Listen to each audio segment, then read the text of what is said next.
Swift 2019 model. Start பண்ணோம் அப்படின்னா black ஸ்மோக்காக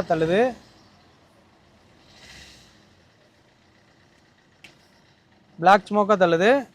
வண்டியில் வந்து என்ன கம்ப்ளைண்ட் அப்படின்னா, ஸ்கேன் பண்ணோம் அப்படின்னா இன்ஜெக்ட் 3யோட வந்து பார்த்தீங்கன்னா, இன்ஜெக்ட் 3க்கு வந்து பார்த்தீங்கன்னா கரண்ட் வரல. இன்ஜெக்ட் 3க்கு வந்து கரண்ட் வரல. அதனால் வந்து பார்த்தீங்கன்னா இன்ஜெக்ட் வந்து அப்படி முன்னாடி வா, அப்படியே வண்டி ரைஸ் பண்ண சொல்லும்போது இந்த 3வது இன்ஜெக்டருக்கு வந்து பார்த்தீங்கன்னா கரண்ட் வரல. இசிஎம் தான் கம்ப்ளைண்ட்டு. ஆல்ரெடி கலட்டி தான் இருக்குது. ரைஸ் பண்ண ஓகே ஆல்ரெடி கனெக்டில் தான் இருக்குது.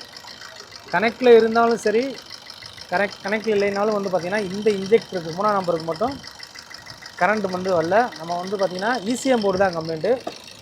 இந்த இசிஎம் போர்டை நம்ம கலட்டி பக்கா வந்து பார்த்திங்கன்னா சர்வீஸ் பண்ண போகிறோம். சர்க்கிங் ப்ராப்ளம், இன்ஜின் வந்து பார்த்திங்கன்னா சர்க் ஆகுது.